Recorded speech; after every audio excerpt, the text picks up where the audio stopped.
গতভাবে মানুষ উপরের দিকে যেতে চায়, নিচের দিকে যেতে চায় না। তার কারণ, অন্যতম কারণ হলো মানুষের যেখান থেকে সে এসেছে সেটা নিচের দিকে না উপরের দিকে? আসতে বলেন। মানুষের মূল জন্ম হলো জান্নাতে, তারপর সেখান থেকে পাঠানো হয়েছে রূহ জগতে, রূহ জগৎ থেকে মায়ের উদর জগতে, পেটের জগতে, সেখান থেকে এসেছে বিশ্ব জগতে। মানুষের প্রথম জন্মটা কোথায়? আসতে বলুন। জান্নাত কোথায়? 7 আসমানেরও উপরে, ঠিক কিনা? যার জন্ম যেখানে, স্বভাবগতভাবে ওইরকম দিকেই তার যাওয়াটা, এটা তার ভেতরে বিদ্যমান থাকবে। এজন্য দেখবেন কোনো বাচ্চা যে এখনো কথাবার্তা বলতে পারে না, বা আরেকটু বড় করার পরেই ধরেন, আপনাদের মধ্যে এখানে কে কে আছেন যে ছোটবেলায় বাবার সাথে দাদার সাথে নানার সাথে মামার সাথে মসজিদের জামাতে নামাজ পড়তে যেতেন যখন আপনার বয়স 6-7 এরকম? কে কে আছেন দেখি একটু হাত উঠান তো, কে কে গিয়েছেন ওই সময়? মাশাআল্লাহ, অনেকেই আছেন, হাত নামান। এরপরে মসজিদে নামাজ পড়তে গিয়ে দেখেছেন বড়দের কাতার শেষ, তারপরে মাঝামাঝি পর্যন্ত বড়রা দাঁড়িয়েছে, আপনি গিয়ে আব্বার সাথে বা মামার সাথে ওইখানেই দাঁড়িয়েছেন। কিছুক্ষণ পরে কাতারটা ভরে গেছে, এরপরে বড় মানুষরা আবার এসে আপনাকে আস্তে করে ঘাটটা ধরে পিছনের কাতারে পাঠিয়ে দিয়েছে। এরকম অভিজ্ঞতা কার কার আছে? একটু হাত উঠান দেখি। আচ্ছা, ঠিক আছে। যখন পিছনে পাঠিয়ে দিত তখন কেমন রাগটা লাগতো এটা বলেন? ধরে যখন পিছনে পাঠাতো রাগটা কেমন লাগতো বলেন তো? আল্লাহর ঘর মসজিদ, নাহলে কামড়ে হাতের গোশত উঠিয়ে ফেলতাম, ঠিক কি ঠিক না? এমন মেজাজ খারাপ হয়। তা একটা বাচ্চা যার বয়স 6-7, সেও এটাকে মানসম্মানের বিষয় মনে করে যে আমি কি এতই ফেলনা নাকি যে আমাকে মূল দল থেকে পিছনে সরিয়ে দেওয়া হবে, ঠিক কিনা? তো মানুষের ভিতরে স্বভাবগতভাবে তবাআন এই বিষয়টা বিদ্যমান যে সে সম্মানিত হতে কি করে, সে উপরে উঠতে কি করে, পছন্দ করে। আপনি দেখবেন ছোট্ট বাচ্চা এখনো কথা বলতে পারে না, এই হাঁটা চলা করতে পারে, বছর খানিক বা বছর দেড়েক বয়স হয়েছে, কিন্তু এখনো কথাবার্তা ফুটেনি। বাবা বাবা এরকম, আম্মা আম্মা এরকম কিছু কথাবার্তা বলে হয়তো। এরকম একটা বাচ্চা, আপনারা একটা মজলিসে বসা কয়েকজন আপনারা কথা বলছেন, সে ওইখানে আছে, আপনারা তার দিকে তাকাচ্ছেন না, একে অপরের সাথে কথা বলছেন। এই বিষয়টাকে সে কঠিনভাবে নিজের মর্যাদার জন্য হানিকর মনে করে। এজন্য সে এক একজন এক একভাবে অ্যাটেনশন তার দিকে কি করায়, ফিরায়, যে আমি ওইখানে আছি, আমার একটা মূল্য আছে, আমার আকার ছোট বলে আমাকে ফেলনা মনে করা হবে, এটা হয় না, ঠিক না? গিয়ে সে মনে করেন যে মধ্যমণি আছে, তার কাছে গিয়ে বা যার সাথে তার সম্পর্ক আছে মোটামুটি বেশি, সে তার গালে গিয়ে একটা চুমু দেয়, মানে আমি এখানে আছি, আমাকে তুমি এখানে ইন করাও। আবার কখনো রাগের চোটে দেখবেন খামাখাই একটা কাপ ভেঙে ফেলেছে, ইচ্ছা করে একটা কাপ ভেঙে ফেললো, কিছু একটা ইয়ে করলো, মানে সে যে একজন গুরুত্বপূর্ণ ব্যক্তি, তার দিকে তাকাতে সবাইকে কি করছে, আকৃষ্ট করছে। এটা তার তবেই স্বভাবগত ন্যাচারাল বিষয় যে আমি ফালতু না, আমি ফেলনা না, আমার একটা মান আছে। বাচ্চাদেরকে দেখবেন ঘুমিয়ে আছে, একসাথে আপনারা সবাই ঘুমিয়েছিলেন, উঠে যে যার কাজে চলে গেছে, আপনি গেছেন অফিসে, আর আপনার বেগম সাহেবা গিয়েছেন রান্নাঘরে। তার ভাই চলে গেছে স্কুলে বা মাদ্রাসায়, সে ঘুম থেকে উঠে যখন দেখবে যে সে এখানে একা পড়ে আছে, ভ্যাঁ করে কেঁদে দেয়। তার কান্নার কথা হলো, আমি কি এত ফেল না যে সবাই আমাকে রেখে চলে গেল? বুঝুন নাই মনে হয়। কি কারণে?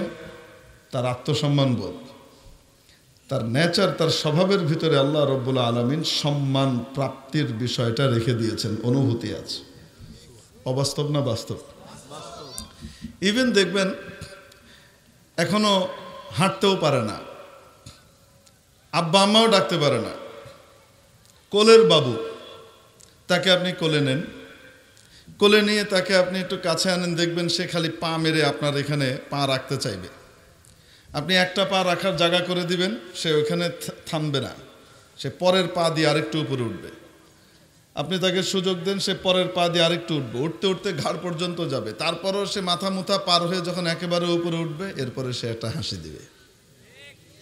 আপনি যখন তাকে সবার উপরে তুলে ধরলেন, এবার সে হাসি দিবে। কেন? এবার সে মনে করে যে তার প্রাপ্য সম্মানটা সে পেয়েছে, সে উপরে যাচ্ছে। একটা ছোট্ট বাচ্চার ভিতরেও সে যখন কিছুই বুঝে না, সে কোন ধর্ম কোন মত কিছুই সে জানে না, কিন্তু তার ভেতরে ঊর্ধ্বাকাশের দিকে যাবার একটা মানসিকতা তার ভিতরে আছে। ঠিক কি ঠিক না? উপরের দিকে যেতে চায়, নিচে যেতে চায় না। তাহলে সম্মান পাওয়ার যে বিষয়টা, সম্মানের অনুভূতিটা, এটা শুধু বড়র মধ্যে না, ছোটর মধ্যেও বিদ্যমান। এটা তার ন্যাচারাল বিষয়, সে সম্মান পেতে চায়। অবাস্তব না বাস্তব? বাস্তব। কিন্তু সম্মান প্রাপ্তির জন্য সে কোথায় যায়? কেউ মনে করে ব্যবসা বাণিজ্যের ভিতরে আমার সম্মানটা প্রতিষ্ঠিত হবে, কেউ মনে করে বড় ডিগ্রি লাভ করতে পারলে আমার সম্মান প্রতিষ্ঠিত হবে, কেউ মনে করে অনেক বেশি টাকা পয়সার মালিক হতে পারলে আমার সম্মান প্রতিষ্ঠিত হবে, কেউ মনে করে বিশাল জমিদার হতে পারলে, জমি জিরাতের মালিক হতে পারলে আমার সম্মান প্রতিষ্ঠিত হবে, আবার কেউ মনে করে ক্ষমতার মসনদে বসতে পারলে আমার সম্মান প্রতিষ্ঠিত হবে। এক একজন এক এক জায়গাতে এক এক দিক থেকে সম্মান তালাশ করতে চায়, সুখ সমৃদ্ধি পেতে চায়, সম্মানী আর মানি হতে চায়। অবাস্তব না বাস্তব? আফসোসের বিষয় হলো, যেগুলো আমি বললাম অথবা এগুলো ছাড়া আরও যেগুলো আছে, যে সমস্ত পথে মানুষ সম্মান পেতে চায়, এই সমস্ত দিকের কোনোটাতেই আল্লাহ সম্মান রাখেন নাই। আল্লাহ রাব্বুল আলামিন কোনোটার মধ্যেই সম্মান রাখেন নাই। মাছের দোকানে গিয়ে যদি কেউ বলে আমাকে একটা জামদানি শাড়ি বের করে দেন, তাহলে মাছওয়ালা মাথা থেকে পা পর্যন্ত তাকিয়ে জিজ্ঞেস করবে, পাবনা থেকে কবে আসলেন? স্বর্ণের দোকানে গিয়ে কেউ যদি বলে আমাকে বিশাল একটা রুই মাছ দিয়েন, যেটা দেখলে আমার জামাই ভিড়মি খাবে, আমি তাকে খাওয়াতে চাই, তো সোনার দোকানদার কি বলবে? দেখে শুনে তো বুদ্ধিমানই মনে হয়, কিন্তু তার তো মনে হইতেছে ছিঁড়ে টেড়ে গেছে। একটা ছিঁড়ছে না, একাধিক ছিঁড়ছে। বলবে কি বলবে না? কারণ যেখানে যেটা নাই, যেখানে যেটা রাখা নাই, সেখানে সেটা তালাশ করা, খোঁজা, এটা পাগলামো অথবা বোকামি অথবা অজ্ঞতা। ঠিক কি ঠিক না? হয় মূর্খতা, নয় বোকামি, নতুবা পাগলামি। অবাস্তব না বাস্তব? যে সমস্ত জায়গাতে আমরা সম্মান খুঁজে বেড়াচ্ছি, এ সমস্ত জায়গার কোথাও রব্বুল আলামিন সম্মান রাখেন নাই। মানুষের সম্মান রব্বুল আলামিন রেখেছেন তার আদেশ নিষেধ মানার মধ্যে, তাকে ভয় করা এবং ভালোবাসার মধ্যে। সূরাতুল হুজুরাতে ইরশাদ হয়েছে, ইন্না আক্রামাকুম ইনদাল্লাহি আতকাকুম, নিশ্চয়ই তোমাদের কাছে, তোমাদের মধ্যে আল্লাহর কাছে অধিক সম্মানিত ওই ব্যক্তি যে তোমাদের মধ্যে আল্লাহকে অধিক ভয় করে, যে অধিক গুনাহ থেকে নিজেকে বাঁচায়, তার সম্মান উপরে উঠে যায়। এই মর্মেই সম্মান নিশ্চিত হয়, নির্ধারিত হয়।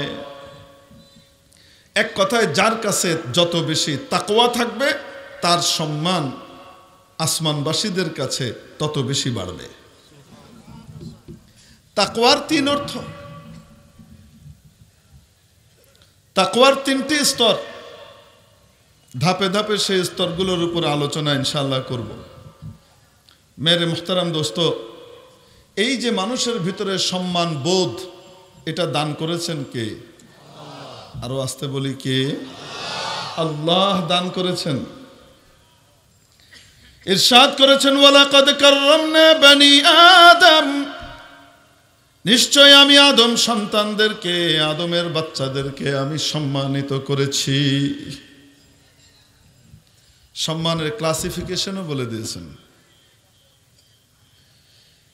বাবে তাফঈল থেকে এনেছেন তাকরিম। তাকরিম মানে হলো ধাপে ধাপে সম্মান দেওয়া। বাবে তাফঈলের খাসা হলো তাদরিজ, ধাপে ধাপে। যে কোনো কাজ কিভাবে করা, মাদ্দাকে মাখাজকে ধাপে ধাপে বাস্তবায়ন করা। যেমন আল্লাহ তাআলা কোরআনে কারীম দুই সিস্টেমে অবতীর্ণ করেছেন। কয়ভাবে? নাম্বার 1, লাইলাতুল কদরে লৌহে মাহফুজ থেকে পৃথিবীর যে আসমান আছে, এই আসমানে দুনিয়াতে যেমন কাবা শরীফ আল্লাহর ঘর, প্রথম আসমানেও একটা আল্লাহর স্পেশাল ঘর আছে, ওইটার নাম বাইতুল ইজ্জত। সপ্তম আসমানেও একটা ঘর আছে, সেটার নাম বাইতুল মামুর। প্রত্যেক আসমানে আল্লাহ তাআলার বিশেষ কি আছে? ঘর আছে।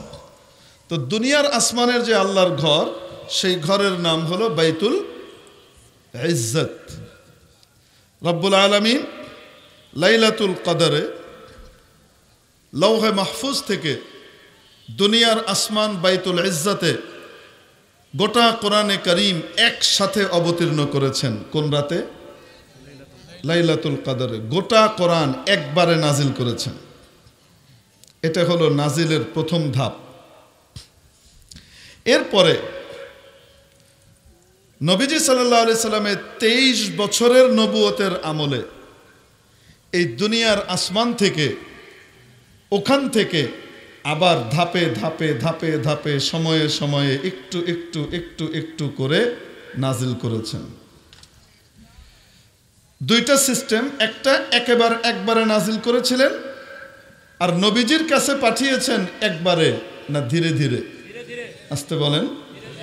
ধাপে ধাপে ধাপে ধাপে ধাপে ধাপে, যখন যতটুকু প্রয়োজন হয়েছে অতটুকু পাঠিয়েছেন। ঠিক কি ঠিক না? একবারে পুরোটুকু নাজিল করেননি। ওই একবারে যে নাজিল করেছিলেন লাইলাতুল কদরে, সেটার জন্য যে শব্দ ব্যবহার করেছিলেন সেটা হলো ইন্না আনজালনাহু। ইনজাল থেকে, নিশ্চয়ই আমি অবতীর্ণ করেছি কোরআনকে লাইলাতুল কদর। কোন রাতে? ফি লাইলাতিল কদরের রজনীতে আমি নাজিল করেছি। এটা নাজিল করেছেন কি ধাপে ধাপে না একবারে? এই একবারে নাজিল করার জন্য শব্দ ব্যবহার করেছেন ইনজাল, বাবে ফাল থেকে। কিন্তু দুনিয়ার আসমান থেকে নবীজির কাছে 23 বছরে যে কোরআন অবতীর্ণ করেছেন, সেটা কি একবারে না ধাপে ধাপে? একবারে না বারে বারে? এটার জন্য শব্দ ব্যবহার করেছেন তানজিল। ইন্না নাহনু নাযালনা যিকরা ওয়া ইন্না লাহু লাহাফিজুন। নিশ্চয় আমি কোরআনে কারীমকে ধাপে ধাপে অবতীর্ণ করেছি, বারে বারে অবতীর্ণ করেছি, এবং এটার হেফাজতকারী একমাত্র কে? আমি হেফাজত করব। এখানে যে নাজিল করা, এখানে তানজিল শব্দ বাবে তাফিল থেকে আনা হয়েছে, তাদরিজের মানা আছে এখানে।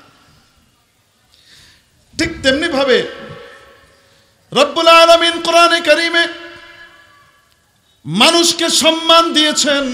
এটা যখন বর্ণনা করলেন, এটা ইকরাম বলেও বর্ণনা করতে পারতেন, তাকরিম দিয়েও বর্ণনা করতে পারতেন। বলেছেন কোন শব্দে?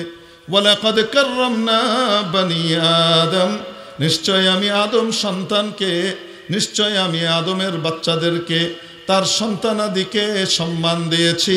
একবারে না ধাপে ধাপে? যে যেই ধাপের যোগ্য হবে সে সেই ধাপের সম্মান পাবে, যে যেই ধাপের সম্মানের শর্ত পুরা করবে সে সেই ধাপের সম্মানের উপযুক্ত হবে। বুঝতে পারেনি? যে যেই গ্রেডে উন্নীত হবে সে ওই গ্রেডের সম্মান পাবে। সুবহানাল্লাহ বলেন না?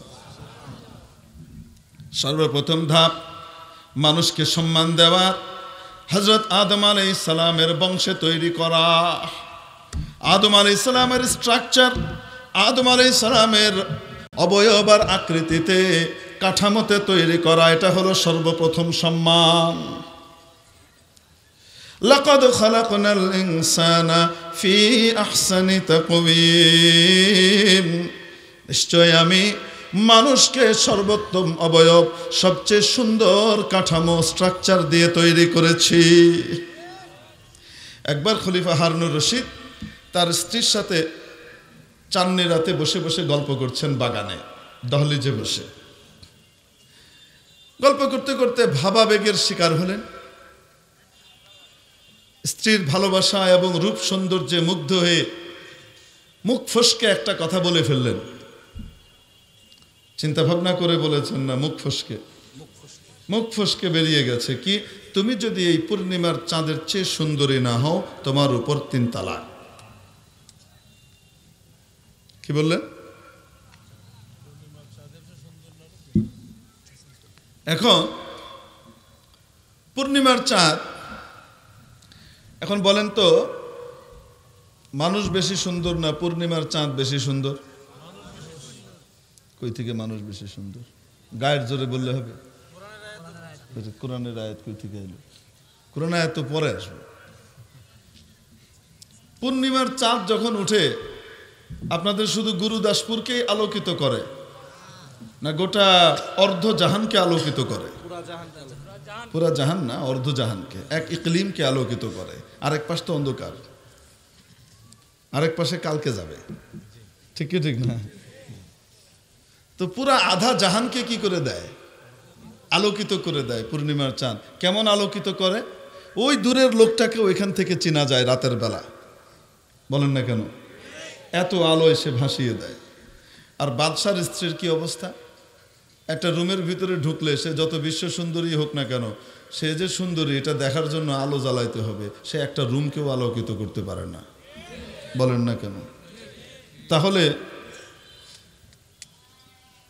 চাঁদ বেশি সুন্দর, এই অর্থে কি দাঁড়ায় বলেন তো দেখি? বাদশার স্ত্রীর উপরে তালাক হবে কি হবে না? আলোর দিক থেকে যদি লক্ষ্য করি, হবে কি হবে না? হবে। তো সারা দুনিয়ার মানুষই জানে চাঁদ বেশি সুন্দর। এজন্যই তো মাহবুবা এবং প্রেমিকাকে বলে তুমি চাঁদের মতো, তুমি দেখতে চাঁদের মতো, সূর্যের মতো। বলে কি বলে না? পাম্পট্টি মারার জন্য বলে তুমি চাঁদের চেয়েও সুন্দর। মনে মনে বলে মিশা কথা বললাম, ফুলাইলাম। বুঝেন নাই মনে হয়? এখন বাদশাও তো বুঝতে পারতেছে যে তালাক পড়ে গেছে, স্ত্রীও বুঝতে পারতেছে তালাক পড়ে গেছে। স্ত্রী দূরে সরে বসলেন। হারুন, করলেনটাকে আপনি? আরে তালাক ভাবাবেগের শিকার হয়েও যদি আপনি দেন, ফান করে দিলেও এটা তালাক পড়ে যাবে, বাস্তবে ধরা হবে, সিরিয়াস ধরা হবে। সালাসুন জিদ্দুহুন্না জিদ্দুন ওয়া হাজলুহুন্না জিদ্দুন, 3টি বিষয় আছে নবীজি বলেন এটা সিরিয়াসলি বললেও সিরিয়াস ধরা হবে, ফান করে বললেও সিরিয়াস ধরা হবে, ঠাট্টা করে বললেও, এমনি এমনি বললেও সিরিয়াস ধরা হবে।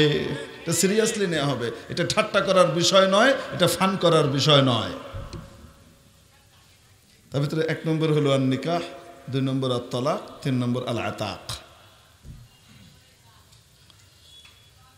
তো তালাক ঠাট্টা করেও দিলেও পড়বে কি পড়বে না? আসতে বলেন। তো পড়ে তো গেছে। হ্যাঁ, তালাক ঠেকানোর একটাই মাত্র পন্থা আছে, যে বাদশার স্ত্রী চাঁদের চেয়েও অধিক সুন্দর, এটা প্রমাণ করতে হবে। বাদশা বড় বড় আলেমদেরকে ডাকলেন, কি করা যায় বলেন, তালাক তো হয়েই গেল, কোনো রাস্তা যদি থাকে বলেন। সবাই বলেন হ্যাঁ তালাক তো পড়েই গেছে, আপনিও জানেন, আপনিও তো আলেম মানুষ। মাঝ বয়সে একজন আলেম ইয়াকুব ইবনে ইব্রাহিম, যিনি ইমাম আবু হানিফা রহমতুল্লাহ আলাইহির খাস শাগরিদ ছিলেন, ছিলেন একদম গরিব ঘরের সন্তান, খাবার দাবারের ব্যবস্থা ছিল না। ওনার মায়ের কাছ থেকে, যেহেতু ছেলেটা মেধাবী এবং ভবিষ্যতে সাইন করতে পারে বলে মনে হয়, কাজের ছেলে, ইমাম আবু হানিফা দেখে ওই বাচ্চাটাকে মায়ের কাছ থেকে নিয়েছিলেন। বলেছিলেন, আমার কাছে দিয়ে যাও, তুমি তো ওর বিনিময়ে ওকে কাজ করিয়ে টাকা কামাবা, বাচ্চাটাকে আমার কাছে দাও, তোমার যে টাকা লাগে সেটা আমি তোমাকে দিয়ে দিব। এই ছেলে ভবিষ্যতে যুগশ্রেষ্ঠ আলেম হয়েছিলেন, প্রধান বিচারপতি হয়েছিলেন, মুসলিম বিশ্বের সর্বপ্রথম প্রধান বিচারপতি। এর আগে কাজিল কুজাত ছিল না, কাজী ছিল। খলিফা হারুনুর রশিদ সর্বপ্রথম এটার প্রবর্তন করেন। প্রধান বিচারপতি হয়ে যান, শ্রেষ্ঠ আলেমদের অন্তর্ভুক্ত হয়ে যান। ইমাম আবু হানিফার খাস শাগরিদ ছিলেন, নাম ইয়াকুব ইবনে ইব্রাহিম, উপনাম হলো আবু ইউসুফ। উনি এসে দাঁড়িয়ে বললেন, আমিরুল মুমিনিন তালাক হয় নাই। তো ওনার চেয়ে সিনিয়র আরও যারা বসা বা ওনার সমবয়সী, আল মুআসারাতু আসলুল মুনাফারা, বিশেষ করে সমবয়সী বা একটু উঠতে একটু কাছের যারা কটমট করে তাকাচ্ছে। আমরা সবাই বলি এক কথা, এই বেটা বলে আরেক কথা। মনে মনে কেউ কেউ বলছে, আবু ইউসুফ, তোমাকে তো জানতাম তুমি একজন আপসহীন আলেম, দরবারি আলেম ছিলে না। তুমি তো এমন একজন আলেমের ছাত্র যিনি আপসহীন থাকতে থাকতে সরকারের কারাগারের ভিতরে জিন্দানখানায় জীবন দিয়ে দিয়েছেন ইমাম আবু হানিফা, তাও সরকারের সাথে আপোষ করেন নাই। তুমি তো এমন একজন ব্যক্তির উত্তরাধিকারী হিসেবে তার জায়গায় বসেছো, আর আজকে তুমি খলিফা হারুনুর রশিদকে খুশি করবার জন্য মাসআলা চেঞ্জ করে দিলা। মনে মনে ভাবটা এমন, চোখের দৃষ্টিতে চাহনিটা এমন, তুমি বদলালা কিভাবে? খলিফা হারুনুর রশিদ কথা শুনলেন ঠিকই, কেউ জিজ্ঞেস করে বসলো, দলিল দেন। না গুফতি না দারাদ কাছে বাতকার, ওয়ালেকিন চো গুফতি দলিল আসবেয়ার। কথা বলো নাই, কেউ প্রমাণ চাইবে না, দাবি করলেই প্রমাণ দেওয়া লাগবে। না গুফতি না দারাদ কাছে বাতকার, ওয়ালেকিন চো গুফতি দলিল আসবেয়ার। ইমাম আবু ইউসুফ দাঁড়িয়ে দলিল দেওয়া শুরু করলেন। কি দলিল দিলেন? আগে বললেন, আমি যদি কোরআন তেলাওয়াতে কোনো ভুল করি আপনারা ঠিক করে দেবেন। আপনারা জানেন আরবিতে মানুষকে বলে ইনসান। মানুষের আরবি কি? পূর্ণিমার চাঁদের আরবি কি? বদর। পূর্ণিমার চাঁদের আরবি কি? বদর। 1, 2, 3 তারিখের চাঁদকে বলে হিলাল, পূর্ণিমার চাঁদকে বলে বদর। এরপর থেকে কৃষ্ণপক্ষের যে চাঁদ ওটাকে বলে কমার। আবার মুতলাকান কমর, পুরা মাসের চাঁদের উপরেও এটার কি হয়? ইস্তেমাল হয়। তো পূর্ণিমার যে চাঁদ, এই চাঁদের আরবি কি? বদর। ইমাম আবু ইউসুফ সূরা 3 তেলাওয়াত শুরু করলেন, ওয়াত্তিন ওয়াজ্জাইতুন وطور سينين وهذا البلد الأمين لقد خلقنا البدر في أحسن تقويم। সবাই লোকমা দিয়েছে, লাকাদ খালাকনাল ইনসানা। ঠিক কি ঠিক না? উনি এটা বোঝাতে চেয়েছেন। সাথে সাথে সকলে বুঝে ফেললেন, বড় বড় আলেমরাও বুঝে ফেললেন কোন জায়গা থেকে দলিল বের করেছে। ইমাম আবু ইউসুফ বললেন, রব্বুল আলামিন যিনি আসমানেরও স্রষ্টা, জমিনেরও স্রষ্টা, চন্দ্র সূর্য গ্রহ তারকা সবকিছুর স্রষ্টা, মানুষেরও স্রষ্টা, তিনি জানেন সবচেয়ে সুন্দর কোনটা, সবচেয়ে সুন্দর স্ট্রাকচার, সবচেয়ে সুন্দর আদল আকৃতি আর অবয়ব কোনটা, ওটা সবচেয়ে বেশি ভালো জানেন কে? কারণ উনি ক্রিয়েটর, উনি বানানেওয়ালা, উনি স্রষ্টা, উনি জানেন ঠিক কিনা কোনটার ডিজাইন সবচেয়ে সুন্দর করেছেন। রব্বুল আলামিন কোরআনে কারীমে 4 বিষয়ের কসম খেয়ে তারপরে বললেন, লাকাদ খালাকনাল ইনসানা ফি আহসানি তাকওয়িম, নিশ্চয়ই আমি মানুষকে সবচেয়ে সুন্দর অবয়বে তৈরি করেছি। রব্বুল আলামিন বলেন নাই চাঁদের চেয়ে সুন্দর করে চাঁদকে সুন্দর বানিয়েছি, বলেছেন পূর্ণিমার চাঁদকে সবচেয়ে সুন্দর করে বানিয়েছি, এটা বলেন নাই। সবচেয়ে সুন্দর করে বানিয়েছি মানুষকে, এটা বলেছেন ঠিক কিনা? অতএব বাদশাহ নামদার, আমিরুল মুমিনিন, আপনার স্ত্রীও একজন মানুষ। আপনার স্ত্রী মানুষ হবার কারণে তার আকৃতি গোটা পৃথিবীর যত সৃষ্টি আছে সবচেয়ে বেশি সুন্দর মাবুদের ঘোষণা অনুযায়ী। অতএব তালাক পড়ে নাই। সুবহানাল্লাহ বলেন না? এই আয়াত তো সমস্ত মানুষের সামনে আছে না নাই? বলেন না কেন? কিন্তু সবার চোখে সব সূক্ষ্ম জিনিস ধরা পড়বে না। মুজতাহিদের নজরে যা ধরা পড়বে সাধারণের নজরে তা ধরা পড়বে না। সাধারণ মানে বড় বড় আলিমের দৃষ্টিতেও ধরা পড়বে না, যা একজন ফকি মুজতাহিদের দৃষ্টিতে ধরা পড়ে। এজন্য কোরআন সুন্নাহ মানতে হয়, নিজের বুঝমতো নয়, সাধারণ লোকের, সাধারণ মাওলানা সাহেবের কথা অনুযায়ী নয়। মুজতাহিদ ফকির শরণাপন্ন হয়ে তারপরে কোরআন সুন্নাহ মানলে সঠিক পথ পাওয়া যায়। তাহলে খুঁজে সবাই তো পায় না, বলেন না কেন? একই জিনিস একবার ইমাম আবু ইউসুফ রহমতুল্লাহ আলাইহি, ওনার উস্তাদ ইমাম আমাশ, ইমাম আবু হানিফারও উস্তাদ, ইমাম আবু ইউসুফেরও উস্তাদ। তো এক বুড়ি মহিলা মাসআলা জানতে আসছে। তো ইমাম আমাশ বললেন যে মাসআলা এরকম,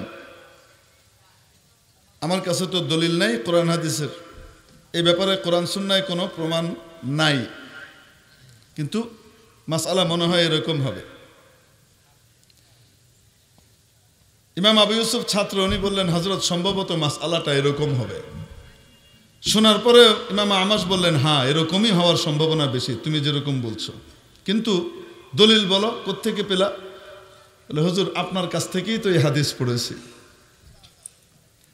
দলিল দিলেন, দলিলের ভিতরে প্রথম সনদের ভিতরেই আসতেছে নিজের উস্তাদের নাম, মুহাদ্দিস সাহেবের নাম। দলিল তো আপনার কাছ থেকে যে হাদিস পড়েছি সেই হাদিসের ভিতরেই আছে, প্রকাশ্যে না ভিতরে। মুক্তা আনার জন্য মুক্তা শিকারী কি যে কেউ হতে পারে? সাগরের তলদেশে গিয়ে মুক্তা বের করে আনার ক্ষমতা সকলের থাকে না, ঠিক কি ঠিক না? ডুব তো সবাই দিই আমরা, আরে বলেন না কেন? ডুব তো সবাই দিই, কিন্তু গভীর সাগরের তলদেশে গিয়ে সেখান থেকে বড় ঝিনুক তুলে এনে সেখান থেকে বড় মুক্তা বের করার ক্ষমতা সকলের সমান হয় নাকি? আসতে বলেন। হ্যাঁ। শোনার পরে হযরত ইমাম আমাশ বলতেছিলেন, ইয়া মাশারাল ফুকাহা নাহনু সায়াদিলা ওয়া আনতুমুল আতিব্বা। ও ফকিহরা, ও মুজতাহিদরা, আমরা হলাম ওষুধ বিক্রেতার মতো, আর তোমরা হলে ডাক্তার, চিকিৎসকের মতো। চিকিৎসক জানে কোন রোগীর জন্য কোন ওষুধ কোন মাত্রায় দেওয়া লাগবে, ঠিক কি ঠিক না? লাজ ফার্মা ভর্তি ওষুধ আছে, আছে না নাই? বিশাল ওষুধের ভান্ডার, কোন ওষুধ নাই দেশি বিদেশি সবই প্রায় তারা জমা করে। দেশের কিছু এরকম ফার্মেসি আছে। এখন আপনি এত ওষুধের ভান্ডার দেখার পরে আপনি কি করেন? যখন অসুস্থ হন, জ্বরই তো আমার তো জানাই আছে, জ্বরের সাথে একটু মাথা ব্যথা আছে, হ্যাঁ, গিয়ে আপনি এক পাশ থেকে ওষুধ খাওয়া শুরু করেন, বলেন না কেন? বা আপনার পেট ব্যথা হচ্ছে, পেট ব্যথা কত প্রকার, কত রকমের, কি কি, কোন মাত্রার পেট ব্যথাতে কোন মাত্রার ওষুধ কোনটা দেওয়া লাগবে, এটা কে জানে? ফার্মাসিস্ট জানে, ফার্মেসিওয়ালা জানে না, ডাক্তার জানে। আসতে বলেন না কেন? ফার্মেসিওয়ালার কাছে তো সব ওষুধ আছে, কিন্তু কোন ওষুধ কার জন্য, কখন, কিভাবে সেবব, কোন প্রক্রিয়ায় ব্যবহার করতে হবে, এটা কে জানে? আসতে বলেন। ইমাম আমাশ বলছিলেন যে নাহনু সায়াদিলা, আমরা তো ওষুধ বেচি, আমাদের কাছে সব রকমেরই ওষুধ রাখা আছে, কিন্তু কোন ওষুধ কিভাবে ব্যবহার হবে, আমাদের কাছে সব হাদিসের এবং কোরআনের ভান্ডার রাখা আছে, কিন্তু কোন হাদিসটা কোন মাসআলাতে কোন ভাবে প্রযোজ্য আর প্রয়োগ হবে এটা বেশি ভালো জানে ফকিহরা। তোমরা ডাক্তারের মতো, তোমরা জানো যে কোন ঠাকার থেকে কোনটা বের হয়। হাদিস তো আমি তোমাকে শুনিয়েছি, আমার কাছ থেকেই তুমি হাদিস শিখেছ, কিন্তু এই হাদিস থেকে যে এই মাসআলা বের করা যায় এটা তো আমার মাথায় আসে নাই, তোমার মাথায় আসছে, কারণ তুমি ফকিহ। মেরে মুহতারাম, বুঝাতে পেরেছে? এজন্য কোরআন সুন্নাহ যে যেমন পেলাম সামনে নিলাম বুঝলাম এরকম নাকি ফকিহের শরণাপন্ন হয়ে? আসতে বলেন, কার শরণাপন্ন হয়ে? ফকিহের শরণাপন্ন হয়ে। তারপরে কি করতে হয়? কোরআন সুন্নাহর উপরে আমল করতে হয়। হাদিস একটা পেলাম, বগল দাবা করে বাস এটার উপরেই আমি আমল শুরু করে দিলাম, এরকম নয়। বুঝাতে পারিনি? আরে খোলাফায়ে রাশেদিনের আমলও তো এইটাই, যে যেমন বুঝলো সেভাবে নয়, বরং বড় বড় ফকিহ সাহাবীরা পর্যন্ত তার চেয়ে বড় ফকিহ সাহাবীর শরণাপন্ন হয়ে হাদিস বুঝতেন। যখন নবী পাক সাল্লাল্লাহু আলাইহি সাল্লাম দুনিয়া থেকে চলে গেলেন, আল বিদায়া ওয়ান নিহায়া খুলে দেখেন, এই ঘটনা বিবরণ দেওয়া আছে এখানে। তখন চারিদিকে ফিতনাবাজরা দাঁড়ালো, ভণ্ড নবীর আবির্ভাব ঘটলো। একটা পুরুষ ভণ্ড নবী আর একটা মহিলা ভণ্ড নবী, সেও কয় সমান অধিকার নবুয়তের, আমিও নবী। বুঝতে পারছেন? দাঁড়িয়ে নবুয়তের দাবি করলো। তারপরে আবার ওই পুরুষ নবী আর মহিলা নবীর বিয়েও হয়ে গেল। আসল না নকল? নবীজির পরে আর কোন নবী আসবে? নবীজির পরে আর কোন নতুন নবী আসবে? নতুনভাবে নবুয়ত পাওয়ার কোনো সুযোগ নাই। হযরত ঈসা আলাইহিস সালাম কিয়ামতের আগে আসবেন, কিন্তু উনি কি নতুন নবী না পুরনো নবী? বুঝতে পারেন? এখন একদল দাঁড়ালো, তারা যাকাতই দিবে না, তারা এখন আর যাকাত আদায় করবে না। ইসলামের পয়সার নম্বর যেটা পকেট খরচ করার, সেটা দিবে না, বাকি সব মানে, যাকাত মানে না। কোরআনের একটা আয়াত অস্বীকার করলে ইমানদার না বেঈমান? বলেন না কেন? তাহলে কেউ যদি মুরতাদ হয়ে যায়, কোনো দল যদি গ্রুপ বেঁধে মুরতাদ হয়, তাহলে ইসলামী খলিফার দায়িত্ব হলো তার বিরুদ্ধে যুদ্ধ ঘোষণা করা। হয় সে নতি স্বীকার করে তওবা করে ফিরে আসবে, নতুবা কি হবে? যুদ্ধ হবে তার সাথে। এটা তো পরিষ্কার। আরেক দল দাঁড়ালো, তারা যাকাত দিবে, কিন্তু আগে নবীজির যুগে নবীর কাছে দিত, মুসলিম রাষ্ট্রপ্রধানের কাছে দিত, উনি ডিস্ট্রিবিউট করতেন কাকে কিভাবে দিতে হবে, গোটা দেশ ওনার সামনে। এখন তারা বলল যে আমরা যাকাত দিব, নিজেদের মতো করে দিব, আমরা কাকে দিব না, আবু বকরের কাছে পাঠাবো না। বোঝাতে পেরেছি? এখন আবু বকর রাদিয়াল্লাহু তাআলা আনহু এদের বিরুদ্ধেও যুদ্ধ ঘোষণা করলেন। কাদের বিরুদ্ধে? এদের বিরুদ্ধে যুদ্ধ ঘোষণা করলেন যে নবীজির রেখে যাওয়া দ্বীনের সিস্টেমের ভিতরে এক চুল পরিমাণ যে অস্বীকার করবে, সেই সিস্টেমের ভিতরে এক চুল পরিমাণ ঘাটতি হবে, আমি আবু বকর বেঁচে থাকবো, তা হবে না। উনি বলেছিলেন আয়ানকুসুদ্দিন ওয়া আনা হাই, নবীজির রেখে যাওয়া দ্বীন এক চুল পরিমাণ কমবে, তার ভিতরে ঘাটতি হবে, আর আমি আবু বকর বেঁচে থাকবো, তা হবে না। আমার লাশের উপর দিয়ে তারপরে যদি ঘাটতি করতে পারো, সেটা পরে হবে। এখন এখান থেকে আবার দেখবেন আমাদের দেশের যারা সরকারে থাকে না বিভিন্ন সময়ে, তাদের দেখবেন ইসলামের এক নম্বর যে আছে ঈমান, এটার কোনো খবর নাই। ঈমানি কথা বললে আবার অনেকে রাগ হয়ে যায়। আচ্ছা, ইসলামের সবচেয়ে গুরুত্বপূর্ণ বিধান 2 নম্বর যেটা নামাজ, ইসলামের এই নামাজের নম্বরেরও কোনো কি নেই, খবর নাই। রমজানে সরকারি আদেশে সমস্ত হোটেল বন্ধ থাকবে, দোকানপাট বন্ধ থাকবে খাদ্যদ্রব্যের, এরকম আদেশও আসে নাকি? বলেন না কেন? নাই। তো রোজার নম্বরও বাস্তবায়নের কোনো খবর নাই, কিন্তু ইসলামের পয়সার নম্বর যাকাত, এটার খুব খবর আছে। ব্যাংকে ব্যাংকে লাগিয়ে থাকে, লাগিয়ে রাখে, এখানে সরকারি তহবিলে যাকাত গ্রহণ করা হয়, কয় না কেন? হ্যাঁ, মুসলিম রাষ্ট্র যদি হয়, ইসলামী রাষ্ট্র ব্যবস্থা যদি কোনো জায়গাতে পরিপূর্ণ প্রতিষ্ঠিত থাকে, তখন জনতা আলাদা যাকাত দিতে পারে না। বিধান হলো মুসলিম সরকারের কাছে যাকাত পৌঁছাতে হয়, তারা ডিস্ট্রিবিউট করবে, কাকে কিভাবে দিবে, সমতার ভিত্তিতে, ঠিক কিনা? এখন ওইটা আইনা আবার এই জমানায় লাগাইতে যায় না, যেই জমানার ভিতরে মাশাআল্লাহ সিলেবাসের ভিতরে 6 আর 7 ভিতরে শিল্পকলার নামে, শিল্পের নামে, সেখানে সংস্কৃতির নামে নাচ গান শেখানো হয়। বলেন না কেন?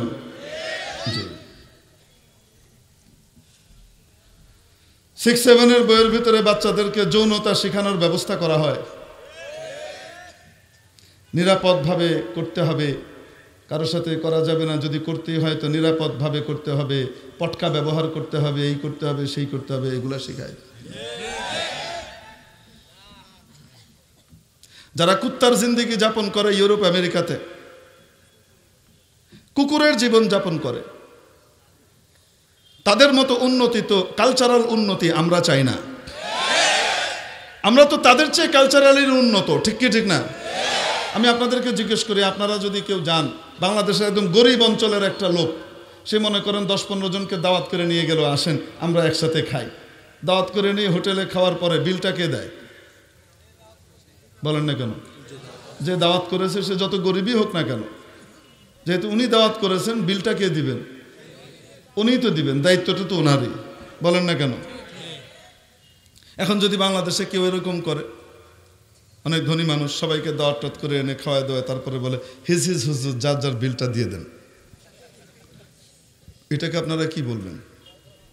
ভদ্রতা না চরম অভদ্র? আরে বলেন না কেন?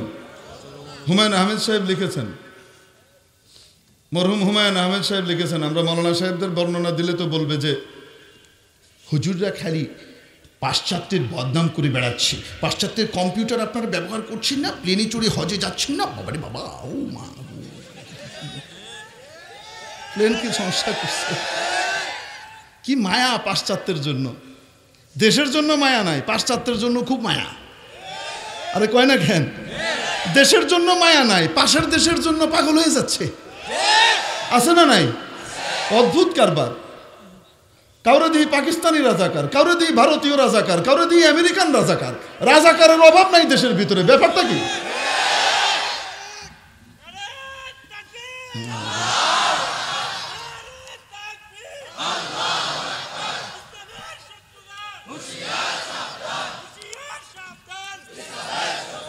যাই হোক, এখন ভুলে গেছেন কি বলছিলাম, কি বলতেছিলাম? হুমায়ুন আহমেদ সাহেব লিখেছেন, উনি তখন নর্থ ডেকোটাতে গিয়েছেন, ওখানে ডক্টরেট করছেন, পিএইচডি করছেন। তো উনি বলছেন, এগুলা লিখিত আছে ওনার বইয়ের ভিতরে, এজন্য বলছি যেটাকে অস্বীকার করতে পারবে না। দাওয়াত করলো ওনাকে, ওনার এবং সবাইকে মিলে দাওয়াত করলো ওনার এক বন্ধু, আমেরিকান বন্ধু। অনেক লোক গিয়েছে, গেট টুগেদার হয়েছে, সবাই খুব খুশি। আর ওই বন্ধু এসে, হুমায়ুন এটা নাও, এটা নাও, এটা নাও, এটা খাও, এটা খাও, এটা খাও, সেদের সেদের সব খাওয়াচ্ছে। খেয়ে দিয়ে পেট টেট ভরার পরে এখন হুমায়ুন সাহেব বলেন, দেখি যে দোস্ত দাওয়াত করছে সে তার নিজের বিলটা দিয়ে চলে যেতেছে। আমরা যে ডেকে এনে খাওয়াইলো, এত লোকরে খাওয়াইলো, এরা দেখি সবাই যার যার মতো কি দিচ্ছে, বিল দিচ্ছে। তো দাওয়াতের কি অর্থ? এটা খাও, এটা খাও, এটা খাও, এটা খাও, খুব একরাম করে কি করতেছে, ধরে বেঁধে খাওয়াইতেছে, খাওয়াই দেওয়ায় তারপরে বিলটাকে দিবে। হিজ হিজ হুজ হুজ, এটাই কোনো ভদ্রতা না, চরম অভদ্রতা। এই চরম অভদ্রতার কাছ থেকে বুঝে আমাদেরকে ভদ্রতা শিখতে হবে। খালি ওখানকার উন্নত সড়ক আর ওখানকার কিছু মিষ্টি মিষ্টি চটকদার কথা আর আচার আচরণ, যেগুলো ইসলামের কাছ থেকে ওরা নিয়েছে, ধার করে নিয়েছে, ওগুলা দিয়ে ওদের উলঙ্গপনা, বেহায়াপনা, ওগুলো আমাদেরকে গিলাবার চাও, আর কোনো জায়গা নাই।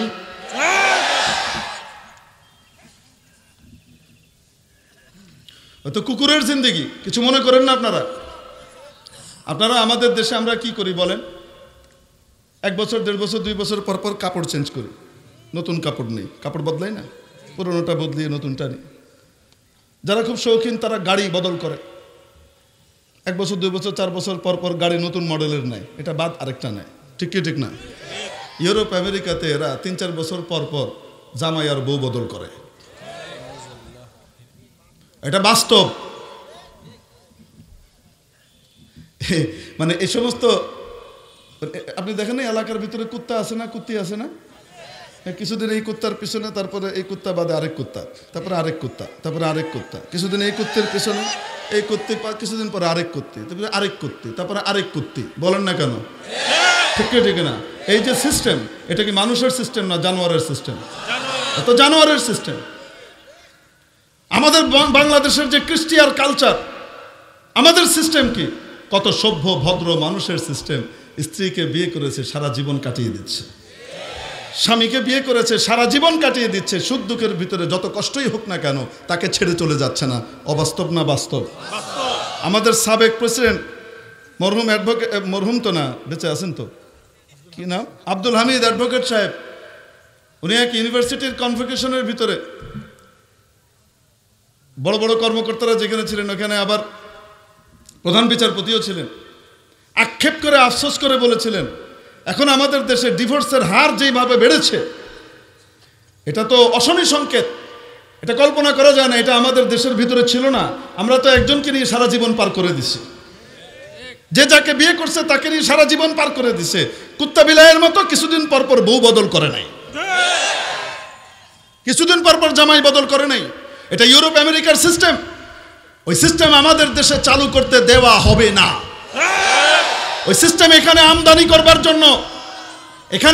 করবার জন্য মানুষের ভেতরে যে লাজ লজ্জা, দায়িত্ববোধ এবং আত্মসম্মানবোধ, পরস্পরের প্রতি বিশ্বস্ততা, এগুলো নষ্ট করবার জন্য বেহায়াপনা ডেকে আনা হচ্ছে।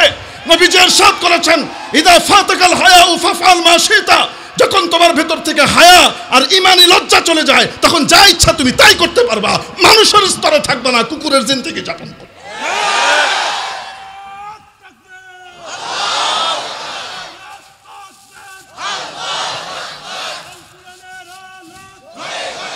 আমাদের দেশে শোনেন, আমাদের দেশে এই ডিভোর্সের হার এরকম ছিল বলেন? আজ থেকে 40 বছর আগে যান, আজ থেকে 40 বছর আগে যান, 30 বছর আগে যান, তার আগের 100 বছরে আমাদের দেশে যেই পরিমাণ ডিভোর্স হয়েছে হিসাব করলে দেখবেন এখন আমাদের 1 বছরে তার চেয়ে বেশি ডিভোর্স হচ্ছে।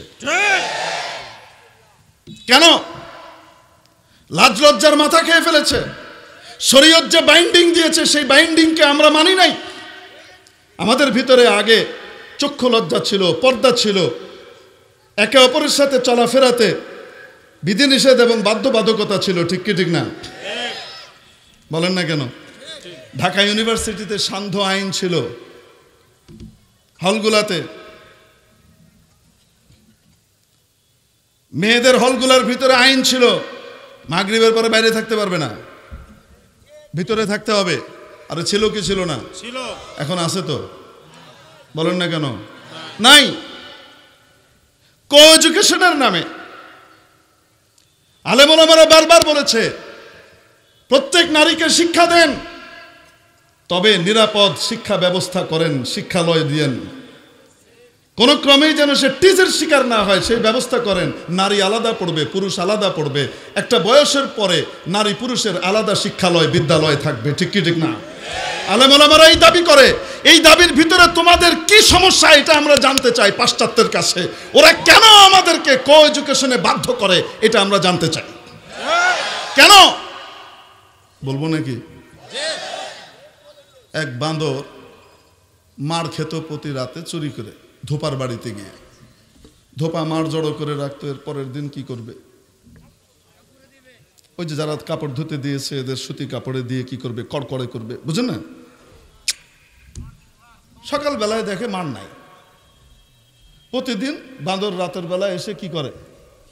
মার খেয়ে, বুঝেন না কেন? মার খেয়ে কি করে? চলে যায়।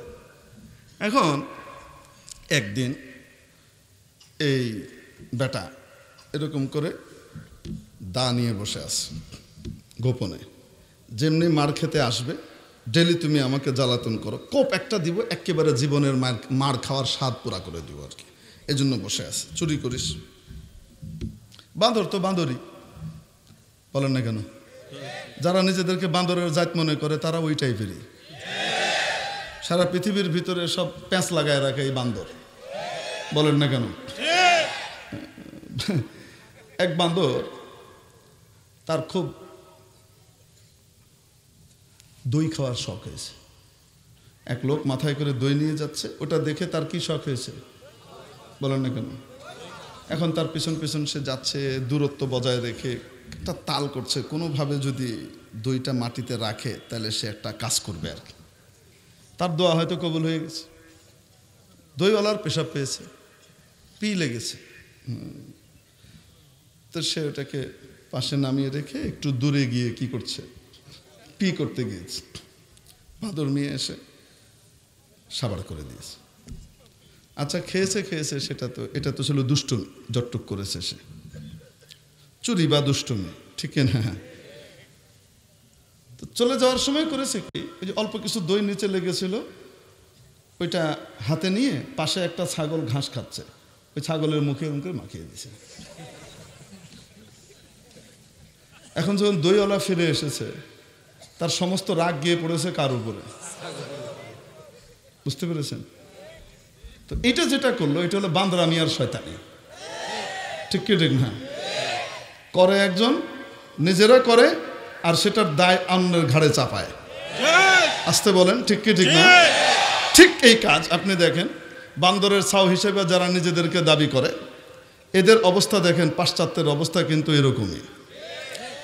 এরা নিজেরা বিশ্ব সন্ত্রাস করে বেড়ায়, গোটা বিশ্বের সন্ত্রাসী যুদ্ধ লাগিয়ে বেড়ায়, অবৈধ যুদ্ধ চাপিয়ে দেয়, যাকে ইচ্ছা তখন মারে, গোটা পৃথিবীতে সন্ত্রাসী কর্মকাণ্ড করে বেড়াচ্ছে। আটলান্টিকের ওই পারের আমেরিকা এবং তার দোসর ব্রিটেন আর ফ্রান্স, এরা বলেন না কেন বিশ্ব জঙ্গি এরা। আর এরা করে কি, যারা সবচাইতে ভালো মানুষ, নিরীহ, যারা পৃথিবীতে শান্তি প্রতিষ্ঠায় সবচেয়ে বেশি অগ্রগামী ভূমিকা পালন করে, সেই দিনদার পরহেজগার মুসলমানদেরকে জঙ্গি হিসেবে চিহ্নিত করে, ঠিক কি ঠিক না? এইটা হলো এই বান্দরামি আর শয়তানি, পূর্বপুরুষের কাজ করে বেড়ায়। তো যাই হোক, বান্দর চুরি করতে আসে প্রতিদিন, কার মার খায়? ধোপার মার খায়। এখন ধোপা কি নিয়ে বসেছে? দা নিয়ে বসেছে, চুপ করে। আজকে আসলে কি যেন বলে না, বারবার ঘুঘু তুমি খেয়ে যাও ধা, এইবার ঘুঘু তোমার বধিব পরাণ, বলে কি বলে না? এবার বসে আছে দাঁড়িয়ে। যথারীতি বান্দর সাহেব তাশরিফ আনছেন। যেমনি মুখটা দিয়েছে, ওই ভদ্রলোক দিয়েছেন কোপ। কোপ দিতে একটু নড়াচড়া হয়েছে না, বান্দর তো লম্ফ এক্সপার্ট, মুহূর্তে পালিয়ে বাঁচে, বুঝুন না? তাই করে সে লাফ মেরেছে। এখন লাফ মারার পরে কোপটা জুত মতো পড়ে নাই, লেজের গোড়ায় পড়েছে, লেজটা কেটে গেছে। এখন বলেন তো দেখি, কোনো কুকুরকে আল্লাহ, যেই প্রাণীকে আল্লাহ যেভাবে তৈরি করেন, ওইটার ভিতরেই তার সৌন্দর্য। কুকুরকে আল্লাহ লেজ দিয়ে তৈরি করেন, কোনো কুকুরের যদি লেজ কাটা থাকে দেখতে কেমন লাগে বলেন তো? তো এখন যখন নাকি বান্দরের কি কাটা গেছে, লেজ কাটা গিয়েছে, কাটা যাওয়ার পরে এখন বান্দর কি করেছে, সে দেখছে হায়রে সবাই তো আমাকে লেজ কাটা লেজ কাটা লেজ কাটা বলবে। সে ওখানে ফিরে গিয়ে খুব সহজ সরল টাইপের বান্দর খুঁজে পেতে বের করছে, দিয়ে একটা ডেকে বলছে, এই এদিকে আসো, জানো কি করেছি? কি করেছ? কারে শত্রুর কবল থেকে নিজেকে সেভ করে ফেলেছি। কিভাবে? তুমি জানো না, আমি তো লেজ অপারেশন করে এসেছি। কি বলেন লেজ অপারেশন? হ্যাঁ, এই যে কেমন লাগছে আপনাকে দেখতে? আরে বেটা, লাগছে কেমন? এইটার কারণে তো কত জায়গাতে বিপদে পড়ি, দেখো না? নিচু ডালের ভিতরে বসে ইয়ে করি, কুকুর নিচ থেকে এসে কামড় দিয়ে বসে লেজের ভিতরে, লেজটা ঝুলে থাকে। এখন তো কুকুর লাফ দিয়েও আমাকে পাবে না। আর কি ফ্রি অনুভব করছি, স্মার্ট লাগছে, নিজেকে খুব আরাম লাগছে, বুঝতে এরকম করে বুঝায় শুনে এখন সে বলতেছে, ভাইজান আমারটা একটু অপারেশন করানো যায় না? হ্যাঁ, তা তো অপারেশন করা যায়, কিন্তু খুব এক্সপেন্সিভ অপারেশন এটা, যত তুমি তো পারবা না। আচ্ছা ঠিক আছে, যেহেতু তুমি আমার খুব প্রিয় মানুষ, আমি অবশ্য অপারেশনটা শিখে এসেছি, তোমাকে আমি কি করে দেব? আমি ফ্রি করে দিব, কিন্তু তুমি কাউকে বলবা না যে আমি ফ্রি করে দিয়েছি, তাহলে কিন্তু আমি যে এত কষ্ট করে শিখেছি এটার কোনো দাম থাকবে না। আচ্ছা ঠিক আছে, যেই কথা সেই কাজ, লেজ পেতে দিয়েছে। এখন এই লেজ কাটা বান্দর দিয়েছে কোপ, কাটার সাথে সাথে উড়ি বলে লাফ দিয়ে এখন বান্দর চিৎকার মেরে উঠেছে। আপনি না বললেন ভাইজান খুব আরাম, খুব শান্তি লাগে, এখন তো জ্বলে। জ্বলে? শুধু আমারটা কেন জ্বলবে, তোরটাও জ্বলবে। ভাইজান এরকম ক্ষতি করে দিলেন। হ্যাঁ, অশান্তির আগুনে শুধু আমি জ্বলবো, আমারও লেজ কাটা বলবে, আর তোমরা সব সুখে থাকবা। এই জন্য তোমারও লেজ কাটলাম, এখন তোমারও কিন্তু লেজ কাটা বলবে সবাই। বাঁচতে চাইলে এরকম তশকিল করে ধীরে ধীরে নিয়ে আসবা, আমি অপারেশন করে করে আমাদের দল ভারী করে ফেলবো। আমাদের দল ভারী হবে। এই গ্রামে সবাই বেশিরভাগ বান্দরের যখন লেজ কেটে ফেলবো, কিছু বুদ্ধিজীবীরও যখন লেজ টেজ কেটে ফেলে করে দিব, শেষ পর্যন্ত দেখা যাবে বুদ্ধিজীবীরা সবাই মিলে লেজ কাটা গ্রুপকেই প্রাধান্য দিবে, আর যাদের লেজ আছে তাদেরকে বলবে এইগুলাকে এখান থেকে বের কর, এগুলা রাজাকার, আর এগুলা হলো সন্ত্রাসী, এই লেজ নিয়ে সন্ত্রাস করে বেড়ায়, এগুলাকে সব বের কর। এই পদের ভিতরে নিয়ে আসবে। বুঝতে পেরেছেন না? বুঝেন নাই? তো লেজ কাটা পার্টি বাড়াইতে হবে, না হলে কিন্তু জঙ্গলে আমাদের মান সম্মান থাকবে না, আমাদের কষ্ট কিন্তু হয়ে যাবে। এইভাবে লেজ কাটার পার্টি বাড়া শুরু হয়েছে কোথায়? জঙ্গলের ভিতরে। এই যে লেজ কাটতেছে কেন? শুধু আমাদের কেন জ্বলবে, তোমাদেরকেও জ্বলতে হবে। আমাদের এই বাংলাদেশে আলহামদুলিল্লাহ, আলহামদুলিল্লাহ আমাদের এই বঙ্গদেশে শত শত বছর ধরে আমাদের কাছে হয়তো অনেক টাকা পয়সা ছিল না, আমাদের কাছে অনেক উন্নতি ছিল না, অনেক ইকুইপমেন্ট ছিল না, কিন্তু আমাদের ঘরে ঘরে শান্তি ছিল, সুখ ছিল। ঠিক কি ঠিক না? বাবা মা, দাদা দাদি, নানা নানি, হ্যাঁ, পুরা চাচা টাচা, খালু মনু সব মিলে এক বাড়িতে এক ফ্যামিলিতে জিন্দিগি কাটাচ্ছে বছরের পর বছর। কোনো রকমের ঝয় ঝামেলা নাই, সামান্য টুকটাক লাগছে, একের বিপদে আরেকজন ঝাঁপিয়ে পড়ছে, এরকমই ছিল। ঠিক কি ঠিক না? এভাবেই জিন্দিগি চলেছে। ইসলামিক কৃষ্টি কালচারের যে প্রভাব হাজার বছর ধরে আমাদের এই বঙ্গদেশের ভিতরে ছিল, সেটার ফলশ্রুতিতে আমাদের ভিতরে সুখ ছিল। পাশ্চাত্য দেখেছে, ওয়াও, আমরা কেন শুধু জ্বলবো, পারিবারিক অশান্তিতে ওদেরকেও জ্বালাইতে হবে। এই দলভারী করাবার জন্য ওদের নগ্নতা, বেহায়াপনা এবং আমাদের যে মূল জিনিস লজ্জা, ইমানি হায়া, এটাকে দূর করাবার জন্য আমাদের ভিতরে শিক্ষার নামে কো এডুকেশনের ব্যবস্থা ভালোভাবে করেছে। এবং যে প্রতিষ্ঠান কো এডুকেশনের ব্যবস্থা করবে তাদের পক্ষ থেকে তার জন্য ভর্তুকি থাকবে, তাদের প্রজেক্টের দেওয়া টাকা থাকবে, তারা সহায়তা করবে। আর যেখানে পুরুষকে শুধু আলাদা আর মেয়েদেরকে আলাদা করে পড়ার ব্যবস্থা করা হবে, নিরাপদ পরিবেশ দেওয়া হবে, শিক্ষার ভিতরে তাদেরকে শালীনতা বজায় রাখানো হবে, তাদের চারিত্রিক দৃঢ়তা দেওয়া হবে, ওই সমস্ত জায়গাতে পয়সা দিতে পাশ্চাত্য রাজি নাই। ওখানকার ফান্ডগুলো তাকাইলেই আপনারা দেখবেন। ঠিক কি ঠিক না? এই দেশে আসার পরে তারা দেখেছে, তারা গবেষণা করেছে, এখান থেকে মেয়েদেরকে বাড়ি থেকে বের করতে হবে। যে আল্লাহ বলেছেন ওয়াকরনা ফি বুয়ুতিকুন্না, ও নারীরা তোমরা তোমাদের বাড়ির ভিতরে থাকো, ওয়ালা তাবাররাজনা তাবাররুজাল জাহিলিয়াতিল উলা, জাহিলি যুগের নারীরা যেভাবে এক্সপোজ করে বের হতো সেভাবে তোমরা বের হয়ো না। নারীদেরকে ঘর থেকে বের না করতে পারলে তাদের লাজ লজ্জা, লজ্জাশীলা মা, মাতৃত্বকে নষ্ট করা যাবে না। মা যদি নির্লজ্জ হয়ে যায় তাহলে সন্তান সেখান থেকে কখনো মান্দার গাছ থেকে আম তৈরি হবে না, এটা জানে। এজন্য মেয়েদেরকে ঘর থেকে বের করাবার জন্য যত প্রজেক্ট আছে সব প্রজেক্ট ওরা পেশ করে এবং ওই সমস্ত জায়গাতে তারা অর্থায়ন করবে। তোমরা যদি এটা করে দাও তাহলে তোমাদের জন্য অমুক রাস্তা তৈরি করতে আমরা ফান্ডিং করব, তোমরা যদি এটা করে দাও তাহলে অমুক জায়গাতে ব্রিজের জন্য আমরা টাকার ব্যবস্থা করে দিব। এই হলো বাস্তবতা, কিছু মনে করেন না? ঠিক কি ঠিক না? হ্যাঁ। এবং আপনি দেখেন টাকা দিবে বিদেশি এনজিও গুলো, এদেশে কি করে? কাজ করে, করে কি করে না? কাজ করে। পয়সাটা কাকে দেয়? ঋণটা কাকে দেয়? পুরুষকে। বলেন না কেন? আপনাদের গ্রামে গ্রামে সমিতি নাই, বৈদেশিক সমিতি নাই, এখানে এনজিও নাই, তারা টাকাটা কাকে দেয়? বলেন না কেন? অধিকাংশ এনজিও টাকা দেয় মহিলাকে, পুরুষকে টাকা দিবে না। কেন? তাকে বুঝাবে তুমি স্বাধীন হবা। এই চুপ, বেতমিজি শুরু করছে। বিরাট একদম আশেক হয়ে গেছে, আমার চেয়ে বেশি আশেক। যে আসতেছে তার সাথে আমার দোস্তি তোমার চেয়ে অনেক বেশি। ঠিক কি ঠিক না? বাপরে বাপ, লাভ ফাল মেয়েটা একদম ফাটায় ফেলতেছে। লিল্লাহি তাকবীর, লিল্লাহি তাকবীর। প্রধান বক্তার আগমন আল্লামা খালিদ সাইফুল্লাহ আইয়ুবী,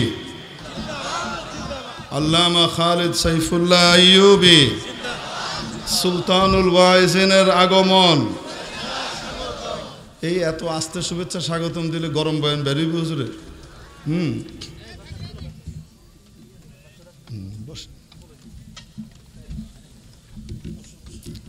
তো বলছিলাম, আপনি দেখবেন নারীকে অর্থায়ন করে। আর অর্থায়ন করে তাকে পাম্পট্টি মারায়। তুমি স্বাধীন, ওই বেটার অধীন না, তুমি কামাই করো। কলবে মওজু করে দিচ্ছে। সামাজিক এবং আমাদের সামাজিক যে আসল রূপটা ছিল সেই রূপটাকে চেঞ্জ করে দিচ্ছে। আমাদের সামাজিক রূপ ছিল কোরআনের মতো। আর রিজালু কাওয়ামুনা আলান নিসা, পরিবারের মুরব্বী একজন, সে কি নারী না পুরুষ? আরে গোটা পরিবারের মুরব্বী তো একজন থাকা লাগে, লাগে কি লাগে না? একটা দেশের মুরব্বী থাকা লাগে কি লাগে না? আরে বলেন না কেন? একটা এলাকার মুরব্বী থাকা লাগে কি লাগে না? যদি মুরব্বী না থাকে, কেউ কাউকে না মানে, তাহলে তো ওখানে কখনো শান্তি প্রতিষ্ঠা হবে? দেশের সরকারে যেই থাক না কেন তাকে মানতে হয়, শান্তি তৈরি হয়ে যাবে গোটা দেশব্যাপী। ঠিক কি ঠিক না? এখন আল্লাহ রাব্বুল আলামিন পরিবারের মুরব্বী বানিয়েছেন কাকে? পুরুষকে। বুঝাইতে পারি নাই মনে হয়? হ্যাঁ, ওরা এখন এটাকে সিস্টেমটা চেঞ্জ করে দিতে চায় যে না, পরিবারের মুরব্বী, কথা চলবে মহিলার। কথা চলবে কার? মহিলার। তো বেটাকে টাকা দেয় না, টাকা দেয় বেটিকে, বেটিকে টাকা দিয়ে তারপরে উস্কানি দেয়। এখন আর স্বামীর কথা মানার আমার দরকারটা কি? বলেন না কেন?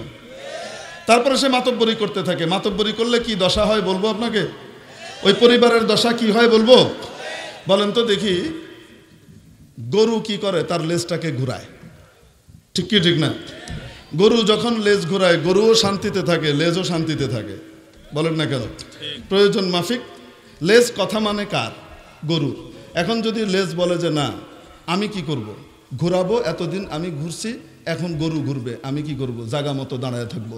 লেজ যদি জায়গায় এরকম করে দাঁড়ায় থাকে আর গরুকে এরকম করে ঘুরাইতে থাকে, তো গরুও মরবে, লেজও মরবে। বলেন না কেন? তো যেই পরিবারের ভিতরে পুরুষের নেতৃত্ব, যেটা আল্লাহ রাব্বুল আলামিন নবীজির মাধ্যমে শিখিয়েছেন, ওই জিনিসকে নষ্ট করে পুরা চেঞ্জ করে দেওয়া হবে, সেই পরিবারের দশা ওই লেঙ্গুরে গরু ঘুরানোর মতো হবে। এজন্য কয়েকদিন পরেই দেখা যায় ডিভোর্স হয়ে গেছে। বলেন না কেন? কয়েকদিন পরে দাগ কুড়ালে পিটাপিটি চলতেছে। কয়েকদিন পরে দেখা যায় ছেলে পেলেগুলা ছন্ন ছেড়া হয়ে গেল। অবাস্তব না বাস্তব? ওদের সামাজিক অশান্তি, পারিবারিক অশান্তিগুলো জ্বলতে জ্বলতে ওরা এখন সিস্টেম নিয়েছে যে বাংলাদেশের সুখ শান্তি রাখা যাবে না, এখানেও পরিবারে পরিবারে অসন্তোষ তৈরি করতে হবে, গন্ডগোল লাগাতে হবে। এই জন্য এখানে ঋণগুলা দেয় সব মেয়েদেরকে, বেটাদেরকে দেয় না। বেটাদেরকে দিতে চায় না। আপনাদের কাছে কি মনে হয় পাশ্চাত্য আমাদের খুব হিতাকাঙ্ক্ষী না? ওরা আমাদের হিতাকাঙ্ক্ষী? আরে ওরা নিজেদের স্বার্থ ছাড়া কিছুই বুঝে না। ওদের স্বার্থ নাই, পদ্মা ব্রিজে টাকাও দিবে না। কয় না কেন? হ্যাঁ, টাকা দিব না, টাকা দিব না। এখানে দুর্নীতি, বাবারে দুর্নীতি তো এর চেয়ে বেশি আরো অনেক জায়গাতে আছে, সেখানে তো ঠিকই টাকা দেস।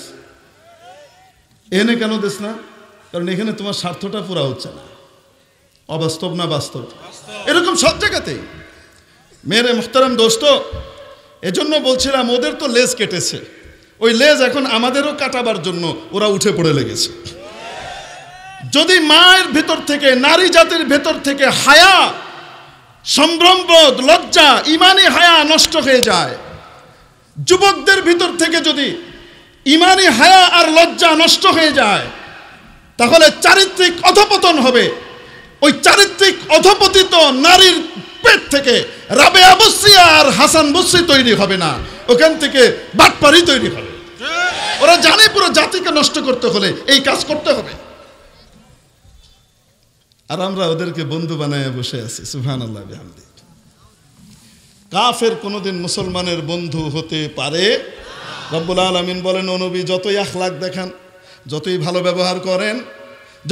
ব্যবহার করেন, ইহুদি নাসারারা কখনোই, ইহুদি খ্রিস্টানরা কখনোই আপনার উপরে খুশি হবে না, যতক্ষণ পর্যন্ত আপনি আপনার কালচারকে জলাঞ্জলি দিয়ে ওদের কালচার গ্রহণ না করবেন। ওয়ালান তারদা আনকাল ইয়াহুদু ওয়ালান নাসারা হাত্তা তাত্তাবিআ মিল্লাতাহুম। রব্বুল আলামিন বলেছেন না বলেন নাই? ওরা তখনই খুশি হবে যখন আপনি আপনার নিজস্ব কালচার, ইসলামী কালচার বাদ দিয়ে পাশ্চাত্যের কুকুরের কালচার গ্রহণ করবেন। ওদের সব কাজ খারাপ তা নয়, কিন্তু পারিবারিক যে কালচার, এখন তো বিয়েও লাগে না মাশাআল্লাহ। এখন তো তারা আবার বলে দিয়েছে লিভ টুগেদার করতে পারে, এটা প্রত্যেকেই স্বাধীনতা। জানোয়ারের যেমন বিয়ে শাদী লাগে না, কুকুর আর শুয়োরের যেমন বিয়ে শাদী লাগে না, যুগ যুগ ধরে চলে আসা মানুষ জাতির ভিতরে সে যেই ধর্মেরই হোক না কেন, তার ভিতরে বিয়ে শাদীর একটা ব্যাপার ছিল, ঠিক কি ঠিক না? এই বিয়ে শাদীকে উঠিয়ে দিয়ে এখন লিভ টুগেদারের কালচার চালু করছে। এই কালচার মানুষের কালচার নয়, জানোয়ারের কালচার। এখন তো আরেকটু বাড়ছে, এখন তো আরো বেড়েছে। মানে পুরা পৃথিবীকে পাগল বানাবার জন্য উঠে পড়ে লেগেছে। নিজেরা তো পাগল হয়েছি, এখন পৃথিবীকে পাগল বানাবে। বলবো নাকি কিভাবে? একটা উদাহরণ দিই আপনাকে। হ্যাঁ, মনে করেন আপনার হাতে একজনের সাথে বাড়ি খেলো, বাড়ি খেয়ে সে ব্যথা পেয়েছে। ব্যথা পেয়ে সে বলছে, ভাই আপনি আমাকে হাত দিয়ে বাড়ি দিলেন কেন? কই হাত দিয়ে বাড়ি দিলেন? কে যে হাতটা দিয়ে বাড়ি দিলেন? না আমার হাত নাই তো। আমি তো মনে করি আমার হাত নাই, আমি তো মনে করি আমি হস্তবিহীন। তাকে নিয়ে পাবনায় ভর্তি করা হবে। কেন? বাস্তবতাকে অস্বীকার করতেছে। তার যে হাত আছে সে বলতেছে আমি মনে করতেছি আমার হাত নাই। কেউ যদি এটাকে মনে করে তো তাহলে সে সুস্থ না বিকৃত মস্তিষ্ক? আসলে যদি সে মনে করে যে আমার কি নাই, হাত নাই, এখন সরকার কি বলবে? তাকে সে একজন বিকলাঙ্গ, অতএব সার্টিফিকেট দিয়ে দাও, সে একজন বিকলাঙ্গ, এখন মোটর রিক্সা নিয়ে ঢাকা শহরে ঘুরতে পারবে, অসুবিধা নাই। প্রতিবন্ধী, কেন প্রতিবন্ধী? কারণ ওর হাত নাই। আসলে হাত আছে, কর্মক্ষম সবই আছে, কিন্তু সে মনে করছে আমার মনে হচ্ছে আমার কি নাই, হাত নাই, আমি হস্তহীন। বোঝাতে পারিনি? এইরকম এক থিওরি আমাদের দেশে এখন প্রমোট করবার চেষ্টা করা হচ্ছে, যেই থিওরির বিরুদ্ধে খোদ ইংল্যান্ডের প্রধানমন্ত্রীও বলছেন যে এটা একটা পাগলামি কথা। বলবো নাকি সেটা কি? এটা হলো কেউ নিজেকে যে যেটা মনে করবে সে সেই জেন্ডারের। মানে একটা মেয়ে যদি মনে করে যে আমার মনে হচ্ছে আমি ছেলে, তো তাহলে সে ছেলেই। একটা ছেলে যদি মনে করে আমার খুব মনে হচ্ছে যে আমি আসলে মেয়ে, হয়তো কিছু হরমোন বন্ধ করলো, কিছু হরমোন কি করলো, একটু বাড়াইলো, বাড়িয়ে টাড়িয়ে দিয়ে তারপরে একটু আকৃতিগত সামান্য চেঞ্জ আসলো, আর সে এখন চি চি চি চি করে কথা বলা শুরু করে দিল যে আমার মনে হচ্ছে আমি এখন মেয়ে। এখন হিজলার মতো শোনাইতেছে কণ্ঠ, সে ইচ্ছা করে নিজেকে মেয়ে বানাইতে চাচ্ছে। এরকম যদি কেউ মনে করে যে আমি মনে হয় মেয়ে, তো তাহলে কি সে মেয়ে হয়ে যাবে? আরে বলেন না কেন? মানে আলেম ওলামার মজলিস যদি শুধু আলেম ওলামার মজলিস হতো তাহলে আমি কিচ্ছা একটা শোনাইতাম। বাবা মদন এই কাহিনী একটা আছে, হেডে হনাইলাম মিলে। এখন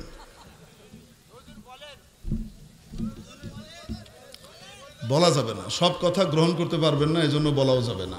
ডোজ অতটুকুই দিতে হবে যতটুকু দিতে পারবে, ঠিক কি ঠিক না? রোগীকে এমন ডোজ দেওয়া যাবে না যে সে মরেই গেল। যারা এটা অ্যাফোর্ড করতে পারবে, যাদের কিডনি ভালো, লিভার ভালো, ব্রেইন ভালো, হার্ট ভালো, শুধু লাংসের সামান্য প্রবলেম, তাকে হাই ডোজের যে কোনো রকমের কি দেওয়া যায়, অ্যান্টিবায়োটিক দেওয়া যায়। কিন্তু যার লিভারের দুর্বলতা আছে, কিডনিতে দুর্বলতা আছে বা ব্রেনে দুর্বলতা আছে, হ্যাঁ, এইরকম লোককে যে কোনো রকমের অ্যান্টিবায়োটিক সবভাবে অ্যাপ্লাই করা যায় না। হ্যাঁ, এই জন্য সবার তো কিডনি হার্ট অত ভালো না, ইমানি কিডনি হার্ট এনে কইতে গেলে ঝামেলা হয়ে যাবে, এই জন্য বলবো না। এখন বলেন তো দেখি, কেউ যদি মনে করে যে আমি এখন পুরুষ নই, আমার এখন ওইটা নাই, আমার এখন ওইটার পরিবর্তে ওইরকম হয়ে গেছে, কেউ মনে মনে নিজেকে মনে করতেছে সে নারী। আচ্ছা বলেন তো দেখি, এটার কারণে সে নারী হবে? কর না কেন? কিছু ইনজেকশন নিয়ে এরকম দাড়ি টাড়ি যেগুলো আছে এগুলো পড়ে গেল, আর এখন গলার ভিতরে একটু কি কি কি কি করে আওয়াজ করতেছে।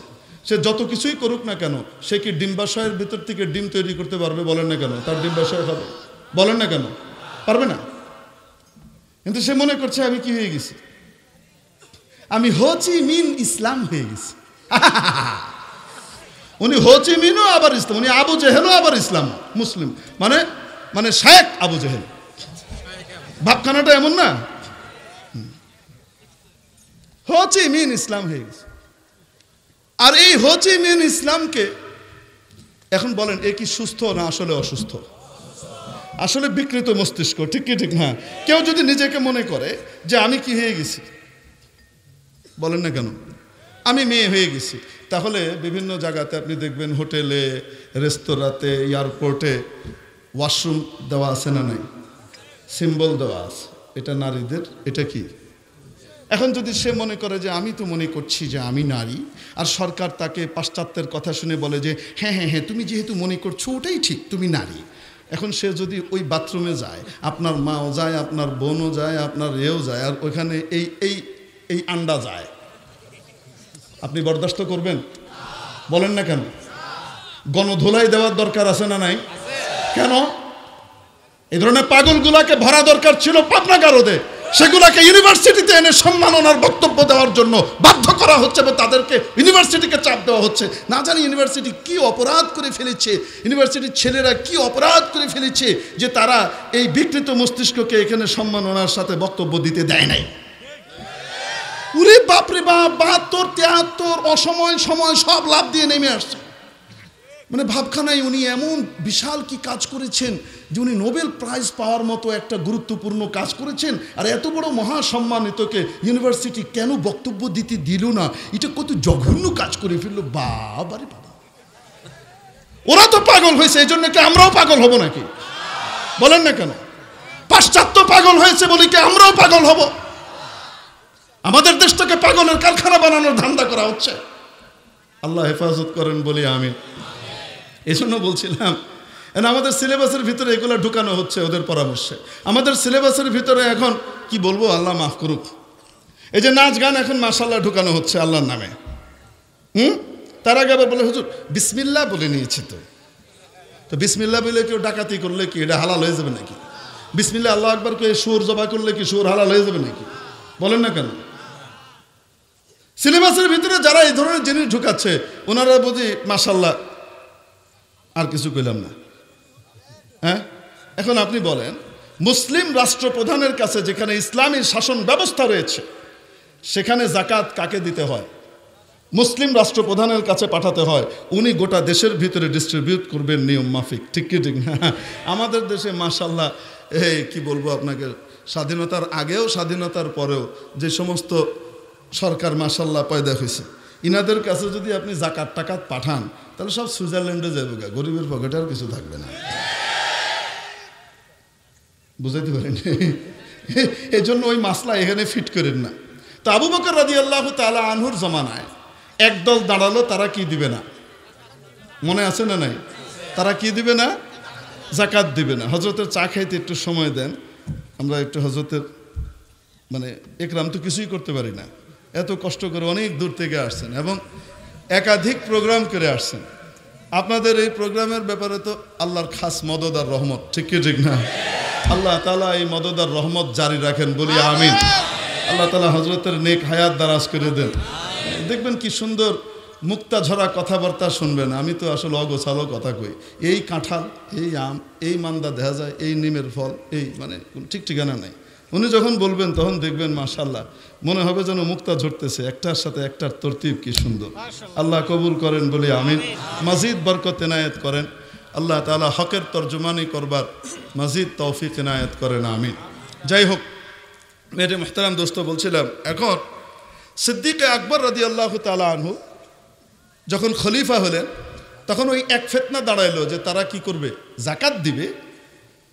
কিন্তু নবীজির যুগে যেমন নবীর কাছে জাকাত পাঠাইতো মুসলিম রাষ্ট্রপ্রধান নবীজির কাছে, আর রাষ্ট্রপ্রধান হিসেবে নবীজি এটাকে জায়গা মতো ব্যয় করতেন, তারা এখন রাষ্ট্রপ্রধান আবু বকরকে নবীর খলিফাকে দিবে না।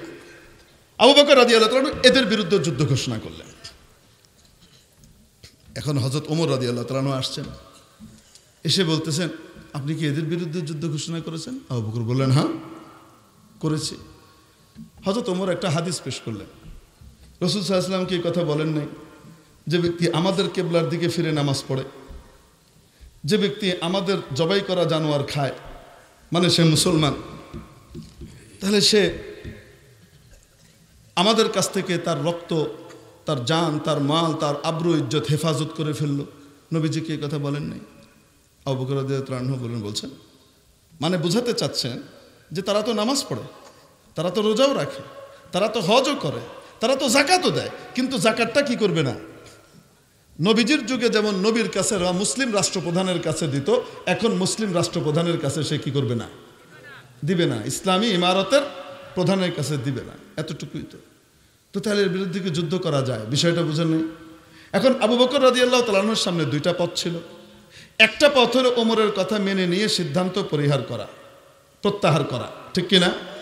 2 নম্বর বিষয় ছিল, যদি উনি এই সিদ্ধান্তে অটল থাকেন তাহলে ওমরের হাদিসের পরিবর্তে আরেকটা হাদিস দেওয়া। বলেন না কেন? ঠিক কি ঠিক না? সিদ্দিক আকবর কিছুই করেন নাই, ওটা দাঁড়িয়েছেন। কথা হচ্ছিল দাঁড়ানো অবস্থায় এভাবে বুকের যে গারিবান আছে না, কলার, বুক পট্টি, এটাকে ধরে এভাবে ঝাঁকুনি দিয়েছেন। ঝাঁকুনি দিয়ে বলছেন, আজাব্বারুন ফিল জাহিলিয়াতি ওয়া খাওয়ারুন ফিল ইসলাম। জাহেলি যুগে তো বড় বাহাদুর ছিল, আর ইসলাম গ্রহণ করে কি ভীরু কাপুরুষ হয়ে গেছো? ওয়াল্লাহ, অবশ্যই খোদার কসম করে বলছি, আমি তাদের বিরুদ্ধে যুদ্ধ ঘোষণা করেছি, যুদ্ধ করব যতক্ষণ পর্যন্ত নবী যেভাবে রেখে গিয়েছিলেন সেই নীতিতে তা ফিরে না আসবে। হযরত ওমর রাদিয়াল্লাহু তাআলা আনহুর পরের কথাটা বড় গুরুত্বপূর্ণ।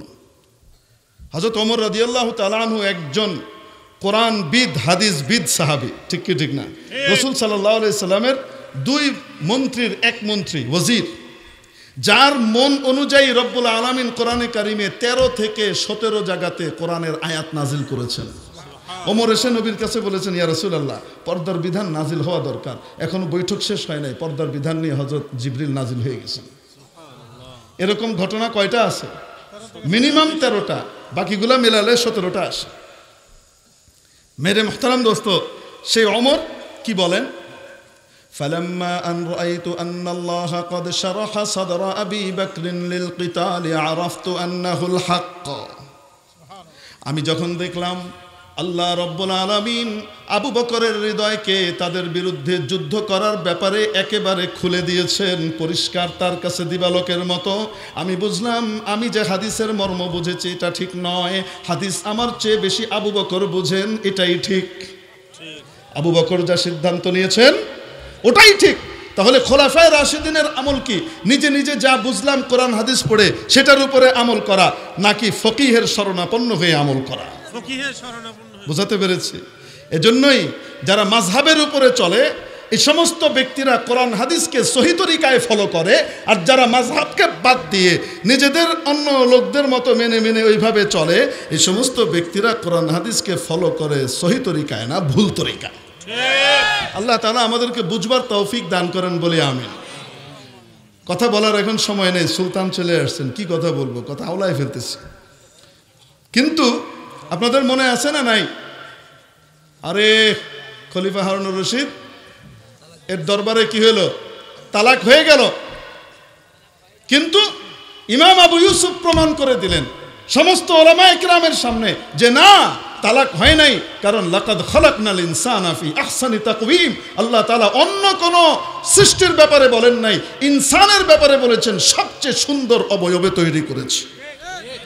ঠিক কি ঠিক না? প্রশ্ন আছে ওই যে ওইটা, হুজুর তাইলে আলো, বাদশার বউ কি এত সুন্দর? ঘরে ঢুকলে তো তারই দেখা যায় না, বাতি জ্বালানো লাগে। আর পূর্ণিমার চাঁদ উঠলে তো সারা পৃথিবী আলোকিত হয়ে যায়। আলোকিত হওয়া এক জিনিস, সুন্দর হওয়া, জোনাকির পাছায়ও তো আলো জ্বলে, তা বলে ওটা সুন্দর নাকি? বলেন না কেন? বুঝাইতে পারি নাই তো। আসলে সবচেয়ে সুন্দর তো ভাবে তৈরি করেছেন আল্লাহ কাকে? আসতে বলেন কাকে? কাকে তৈরি করেছেন? মানুষকে তৈরি করেছেন, এটা প্রথম সম্মান। এই সম্মানের কারণে পৃথিবীতে সে যদি মৃত্যুবরণ করে, যত বড়ই কাফের হোক না কেন, যত বড় অন্যায়কারী হোক না কেন, তার মুখকে বিকৃত করতে নবীজি নিষেধ করেছেন, ঠিক কিনা? তার নাক কান চোখ উপড়ে ফেলে, কেটে ফেলে তাকে বিকৃত করে শাস্তি দেওয়া যাবে না, বরং অন্যভাবে তার সাজা প্রয়োগ করা হবে, যেই সাজাই হোক না কেন, মৃত্যুদণ্ডই দেওয়া হোক না কেন, কিন্তু নাক কান গলা চোখ এগুলা উপড়িয়ে চেহারা বিকৃত করা যাবে না, কারণ আদমের আকৃতিতে তৈরি হয়েছে। এটা হলো প্রথম মর্যাদা।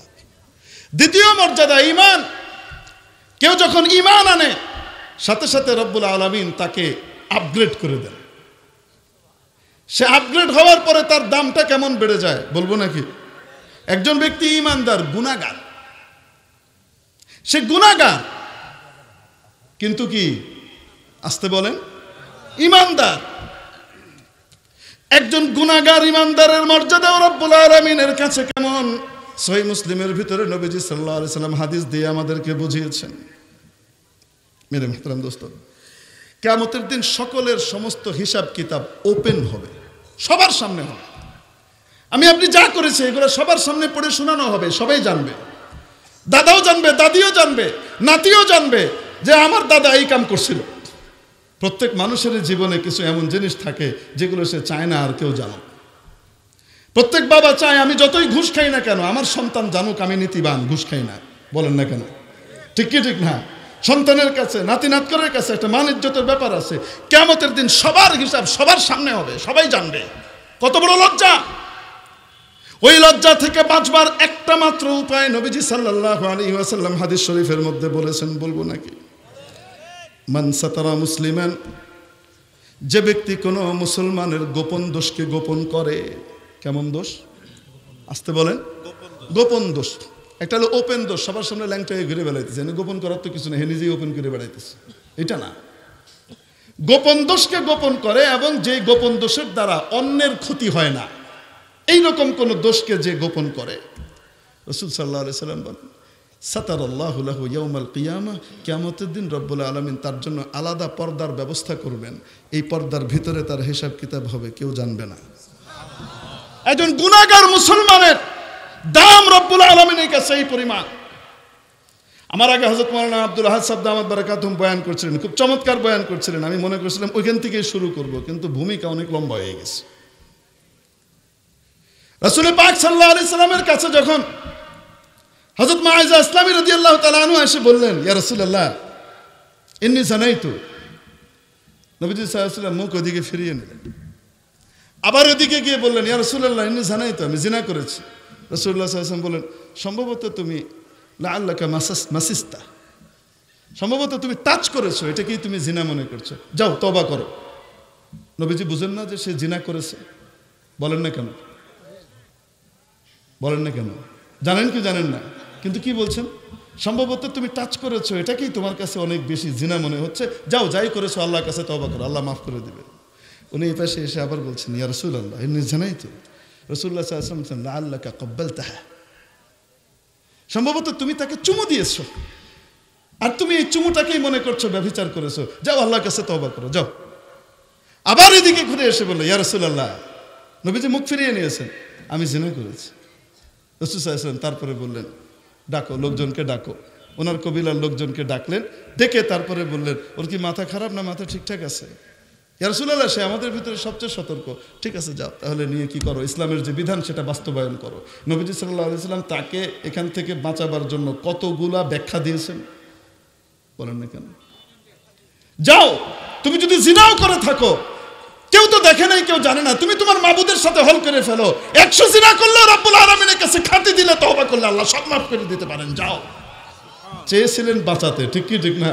কিন্তু সাহাবীর দিলের ভিতরে আল্লাহর ভয়, খাউফ ও খাশিয়াত এই পরিমাণ এসেছে যে আমি আল্লাহ তাআলার কাছে আমি পবিত্র হিসাবে যেতে চাই, তাই দুনিয়াতে আমার শাস্তি যাই হোক না কেন আমি আখিরাতে বেঁচে যেতে চাই।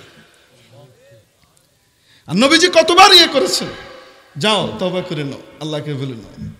এক এক ভাবে আমরাও তো তাই করি, তাই না? আমরা কারো একটা দোষ পেলে এটাই তো করি, বলেন না কেন? মাইক ভাড়া করি সবাইকে জানাবার জন্য কি কি দোষ করছে, বলেন না কেন? কিয়ামতের দিন আমার দোষটা গোপন রাখতে চাই কি চাই না? যদি চাই, অন্য মুসলমানের গোপন দোষকে গোপন রাখলে, গিলে ফেললে কিয়ামতের দিন আমার জন্য পর্দার ব্যবস্থা হবে। আল্লাহর কাছে একজন গুনাহগার ইমানদারের দাম এত বেশি। যখন নাকি পাথর নিক্ষেপে হত্যা করা হচ্ছে ইসলামের বিধান অনুযায়ী, গায়ের থেকে ছিটকে রক্ত গিয়ে একজনের গায়ে লেগেছে, আর সে এইভাবে কি করতেছে, রক্তটাকে ঘৃণা ভরে ইয়ে করতেছে, মানে একজন ব্যভিচারীর রক্ত। নবীজি সাল্লাল্লাহু আলাইহি সাল্লাম বললেন, এমন তওবা করেছে। ইমরাতুন গামিদিয়ার ঘটনাও আছে, সে এমন তওবা করেছে, তার এই তওবাকে যদি গোটা মদিনাবাসীর উপরে বন্টন করে দেওয়া হয়, সকলের সমস্ত গুনাহ মাফ হয়ে যাবে। মেরে মুহতারাম দোস্ত, আজিজ ও বুজুর্গ, এজন্য ইমানদার মুসলমানের দাম একজন গুনাহগার মুসলমানের দাম আল্লাহর কাছে এরকম, ঠিক কি ঠিক না? তার মর্যাদা এত বেড়ে যায় ইমানের কারণে। নাম্বার 3, যদি সে ইমান অনুযায়ী আমল করে, নেক আমল শুরু করে দেয়, সে আল্লাহর বিধানগুলো বাস্তবায়ন করে, নিজের জীবনে বাস্তবায়ন করে, নবীর তরিকায় জীবন চালায়, নেক আমল করে, কি করে? আসতে বলেন, কি করে? তার মর্যাদা আরো বেড়ে যায়। ইন্নাল্লাযীনা আমানু ওয়া আমিলুস সালিহাতি উলাইকা হুম খায়রুল বারিয়াহ, নিশ্চয় যারা ঈমান আনলো এবং নেক আমল করলো তারা হলো গোটা সৃষ্টিকুলের ভিতরে সেরা জামাত। সে পৃথিবীর শ্রেষ্ঠ দলের মেম্বারশিপ লাভ করে। সুবহানাল্লাহ বলেন না?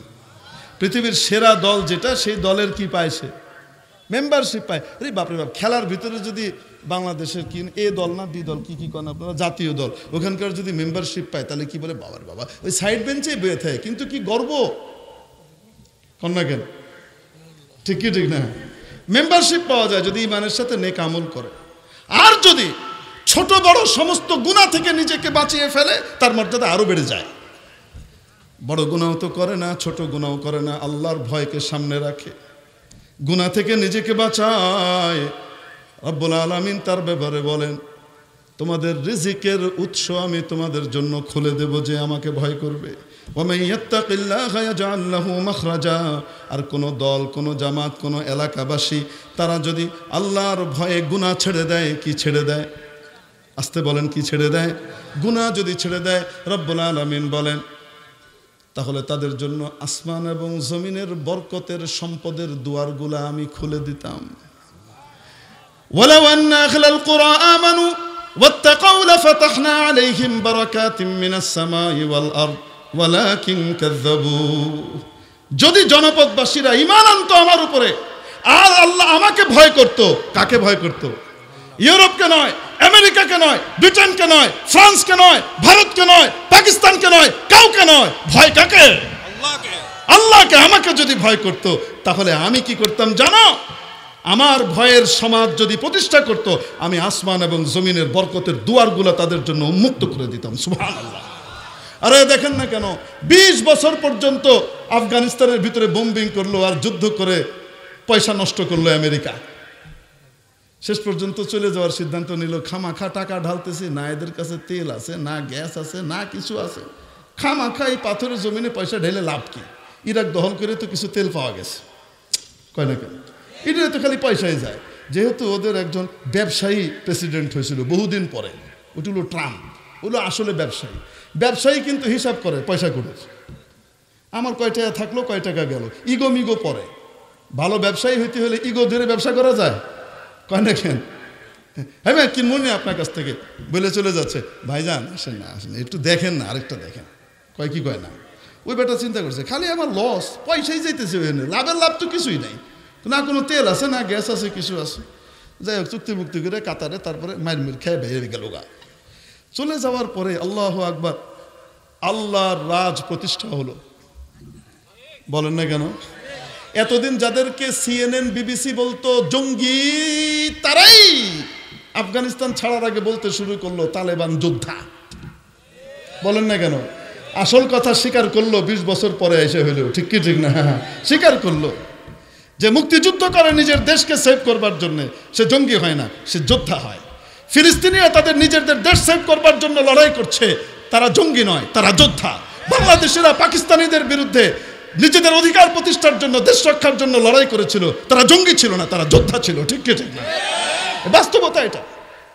কিন্তু আমেরিকা সারা পৃথিবীতে ছড়ায় বেড়াইছে, এরা হলো জঙ্গি জঙ্গি জঙ্গি, ঠিক কি ঠিক না? যাওয়ার আগ দিয়ে স্বীকার করে গেছে, না যোদ্ধা, আমরা জঙ্গিদের কাছে হারি নাই, যোদ্ধার কাছে হারছি।